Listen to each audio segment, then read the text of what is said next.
What's going on, Facebook? Hope you're having a blessed day, man. I just want to get on here real quick because, well, for a couple things. First off, me and a brother at work, we was going over Ephesians. Was it Ephesians 5? I can't remember, man. But today at work, we're talking about, how we're supposed to love our wife as Christ loved the church.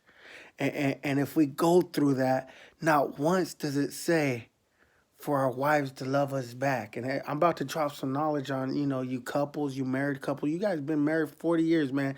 I'm really about to hit you with some eggshells, man. But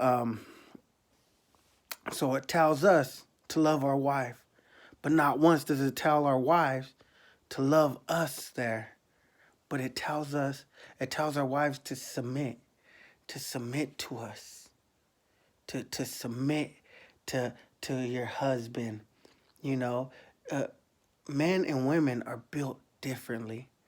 Like men literally, and this could go all the way back to Adam and Eve, how men's mind thinks, and it's crazy because Eve, the serpent, had to come up with 4 or 5 different things before she was deceived.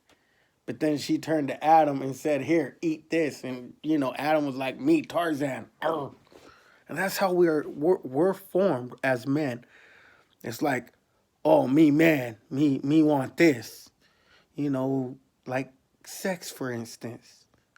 Men love sex. Women, they got headaches here and there, man. And it is crazy because a woman really don't necessarily need sex. They want affection.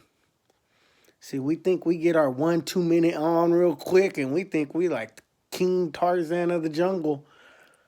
But the women need affection. So that's why we're taught to love our wife. But our wives are taught to submit to their husband. And I tell my wife this all the time. I tell her, like, you need to submit to me. I could show you in the Bible. I could take you right where it says, you know. And it's crazy because as men, we're just built differently. And we have to understand that. I mean, for any relationship to work, I'm going to give you the real key. You need it to be J-centric. You need it to be based upon Jesus. For you guys, we're just the concrete in the marriage. But Jesus is the rebar. He'll hold it together. So in order for me to love my wife, and I tell my wife this all the time, in order for my wife to love me, she needs to put the Lord ahead of me. So the Lord could show her how I need to be loved. And sometimes she don't understand that. And in order for me to do anything, I have to put the Lord first because he will show me how she needs to be loved.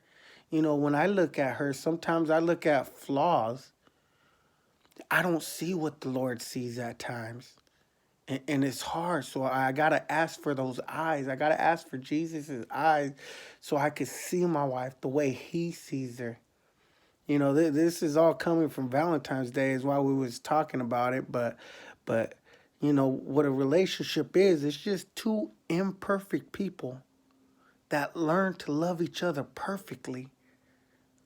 And that's how the relationship keeps growing and growing and growing. It's just gonna be two forgivers because as men, we are gonna mess up. We truly are. That's our nature. We're gonna keep messing up. But our wife's gonna have to learn to forgive our mess ups. Just like we're gonna have to learn to forgive them. You know, it's crazy, it's awesome. But it just baffled me that not once does it say that our wives are supposed to love us, but they're supposed to submit to us when we're just getting into that. But another reason I wanted to hop on here real quick is invite you guys all to the family conference going down at Life Church Friday, this Friday, tomorrow, uh, 5 p.m. to 6 p.m. We're going to be serving dinner. Dinner will be served 6 p.m. to about 8, 9. I'm not too sure. I think it's 9, but it probably ends about 8. Um, it's going to be some great speakers, great worship time. It's just come be filled. Come be filled. Holy Spirit's gonna be there in full force. 2 or 3 of us gathered, it's gonna be awesome. So come out, Life Church, corner of Sanborn and I believe Fairview. Don't quote me, but it's right next to the overpass, the 101 overpass, right next to I believe it's 7-Eleven, right off Sanborn. So come by, 5 o'clock to 6. We're gonna be feeding you guys. Come fellowship with us. Come, worship with us. It's gonna be a great time. Free family event, and what better way than spending the night getting closer to the Lord? There's gonna be healing happening. There's gonna be a whole lot of whole lot happening in that building come Friday night. So I just wanted to invite you guys out there. Hopefully, you guys show up. Tell a friend, bring a friend. Let's overcrowd that place, man, because there's a revival happening in the city of Salinas, and I'm just happy to be a part of it because this city is about to come alive in a real good way. So I love y'all, Facebook. Y'all have a blessed day.